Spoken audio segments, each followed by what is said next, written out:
صباح الخير، يا رب تكونوا بخير وصحة وسلامة بعد اجازة طويلة قضيناها في الاستمتاع والتسلية والقعدة مع الصحاب والاهل، وطبعا تريح الدماغ من اي مذاكرة او التزامات او مواعيد معينة مضطرين نسلم فيها مشاريع، مضطرين نمتحن فيها، وكل الاجواء دي. اكيد الموضوع محتاج استعداد نفسي وعقلي واستعداد بدني وكمان تهيئة الاجواء. خلينا نشوف مع بعض ايه اللي ممكن نعمله يساعدنا شوية نستقبل الدراسة من غير ما يكون الموضوع ضغط زيادة علينا. اكيد الموضوع بيفرق من لو انت طالب مثلا عن لو انت الام، هتحتاجي ان انت تنظمي اللبس كله بحيث ان هو يكون متاح طول الوقت، ما يبقاش الموضوع بيمثل زيادة عليكي في المجهود والمسؤوليات. فلما يكون الدنيا متنظمة او اللبس جاهز مش محتاج ان هو يتغسل وكلام زي ده، اكيد الموضوع طبعا هيفرق. وده كمان بينطبق على كل الشقة، يعني الشقة لما بتكون مترتبة بتسهل حاجات تانية كتير بعد كده يعني. فطبعا ده جزء لا يتجزأ من الاستعداد للدراسة، لان طبعا بنكون صاحيين الصبح بنكون محتاجين الحاجات اللي احنا عايزينها، بنكون محتاجين ان هي تكون جاهزة ومترتبة. دي حاجة كمان هتساعدنا ان احنا نقلل الضغط علينا شوية. اكيد طبعا لما تبدأ الدراسة ومكتبك بالشكل ده، حاجة مش هتكون مساعدة بالنسبة لك ابدا على انك حتى تتشجع انك تمسك اي كتاب او انك حتى تقعد في اوضتك كده بروقان وهي مترتبة. فاهم حاجة هتعملها ضمن ترتيب البيت هو انك ترتب مكتبك وترتب دولابك. هنبتدي كده نفلتر الدنيا ونشوف ايه الحاجات اللي ممكن نشيلها اصلا لان احنا مش هنستخدمها، وايه الحاجات اللي احنا هنستخدمها تاني الفترة الجاية. فهنبتدي ان احنا نقسمهم ونحطهم مع بعض. وعموما لما نبتدي اصلا نقسم الحاجه دي، حاجه هتساعدنا جدا ان احنا لما نحتاج الحاجه دي نلاقيها على طول، ما نبقاش مضطرين ان احنا نبحث عنها او مش عارفين مكانها وكل الكلام ده. ماما بحبك يا ماما. وانتي خلصتي؟ لا لسه. طب بحبك. انتي عسل.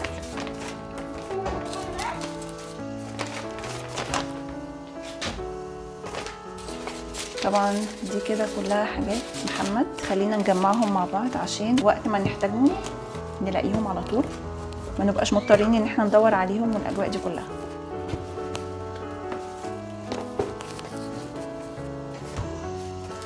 طبعا في حاجات هتلاقيها اصلا انت ممكن ما كنتش محتاجها اساسا، لكن سايبها كده لانك اصلا مش واخد بالك منها. بالرغم ان المرحله دي بتاخد وقت شويه، لكن مجرد ما انت بتخلص التوضيبه دي انت بترتاح بعد كده، يعني بتحس ان خلاص كل حاجه في مكانها، وانا مش مضطر ان انا افضل ابحث وادور عشان الاقي حاجه معينه. مثلا ممكن يكون حاططها في مكان ونسيها. كده الكتب اتجمعت مع بعض وكراريس كده وكتب محمد. وفي حاجات اصلا هتلاقي ان انت مش محتاج تحطها اصلا على المكتب، يعني هترجعها مكانها تاني، المكان اللي انت خدتها منه، هي بس طلعتها كده في وقت استخدمتها وسبتها على المكتب. يعني انا الكتب دي اصلا كلها بحطها في مكان معين بعيد عن ايد الولاد عشان ما يفضلوش يلعبوا فيها وهم مش فاهمين يعني، فيبتدوا ممكن يقطعوها او كده. فعشان كده بحاول ان انا احافظ عليهم واحطهم في مكان معين يكون بعيد عن ايديهم شويه. كده هتلاقي ان الدنيا بقت رايقه معاك اكتر، وتقدر تحط اي حاجه على مكتبك بكل بساطه من غير ما يكون في زحمه كتير قوي وانت مش عارف تستخدم المكتب بتاعك او مش عارف تعمل اي حاجه. اهم مرحله للانتقال من الاجازه للدراسه هي تهيئه الاجواء اللي حواليك، تهيئه البيت اللي انت قاعد فيه، المكتب او الاوضه اللي انت قاعد فيها، انك ترتب مكتبك، ترتب الملابس بتاعتك، ترتب اي حاجه انت عارف ان انت هتستخدمها او هتكون محتاجها باستمرار في اوقات معينه، خصوصا بقى لو وقت الصبح مثلا اللي هو احنا بنبقى صاحيين اصلا مش شايفين قدامنا، فبنكون محتاجين ان الحاجه تكون جاهزه قدامنا عشان نستخدمها من غير ما نكون محتاجين لسه هندور عليها او لسه مش عارفين مكانها فين.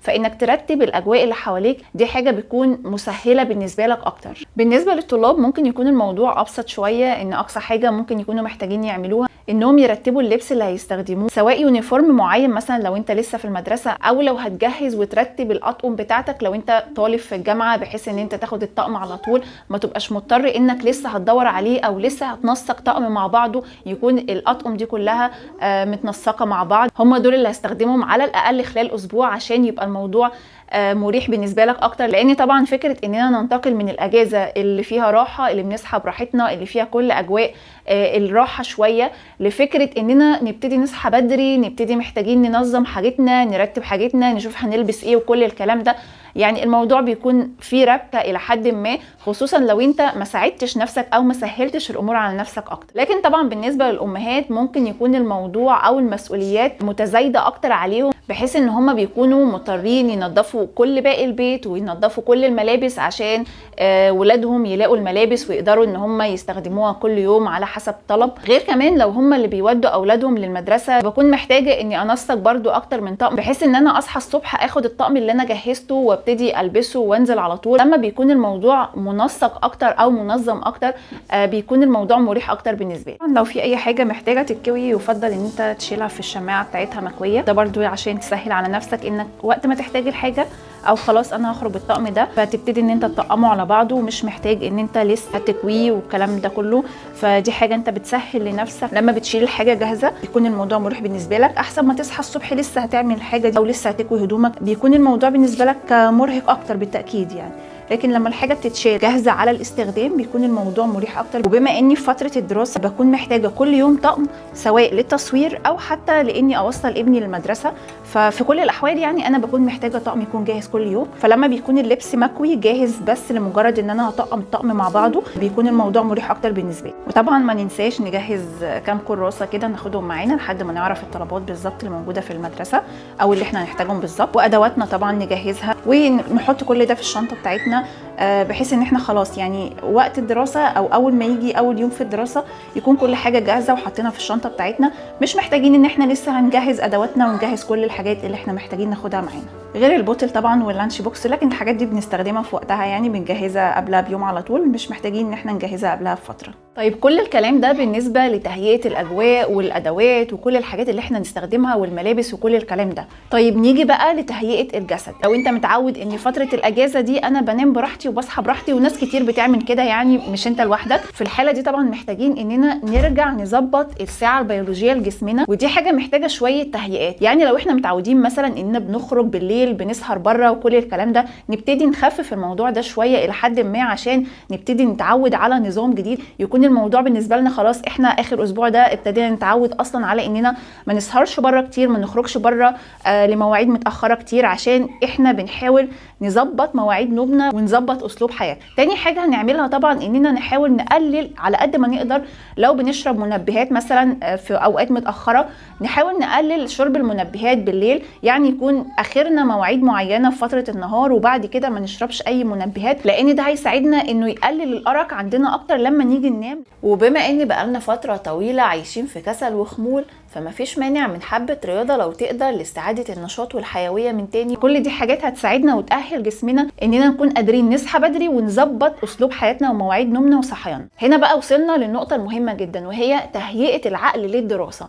عقلنا بقاله فتره في فتره الاجازه يعني مش مؤهل للدراسه والحفظ والفهم وكل الكلام ده، ازاي نعمل له ريفرش مره تانية عشان يقدر يستوعب ويقدر يفهم ويقدر يحفظ ويقدر يتعامل مع المعلومات والقراءه والحفظ والدروس وكل الكلام ده مره تانية. اكتر حاجه ممكن تساعدنا في النقطه دي هي فكره اننا نقرا، يعني نحاول نقرا سواء في المنهج بتاعنا لو احنا معانا كتب السنه الجديده نقرا فيه كده بطريقه بسيطه واحده واحده كده لحد ما تبدا الدراسه، او اننا نجيب اي كتب مثلا حابين نقرا فيها، بتبتدي تقرا شويه تاهل عقلك على انه يفهم انه يستوعب الكلام اللي بيقراه. دي حاجه هتكون مشجعه ومنشطه للعقل شويه، خصوصا لو انت في فتره الاجازه دي مش معود نفسك مثلا ان انت تقرا اي حاجه حتى لو روايات او حتى لو كتب خارج المنهج.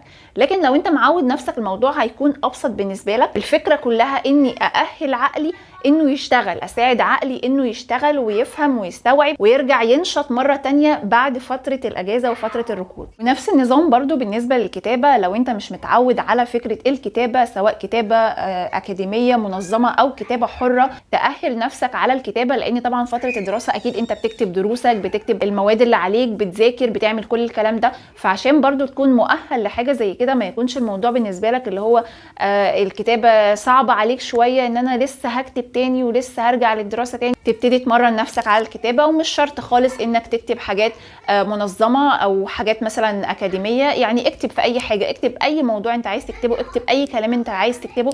الفكره كلها انك بتمرن عضلات ايدك. دي كانت اكتر حاجات ممكن تساعدنا على فكره العوده للدراسه مره تانية بعد فتره اجازه طويله. ودي الحاجه اللي انا كنت بعملها في فتره دراستي، وحاليا بعملها برضو استعدادا للعوده للمدارس مره تانية. بتمنى جدا يكون الفيديو مفيد ومشجع بالنسبه لكم، ويسعدني طبعا لو شجعتوا الفيديو بلايك.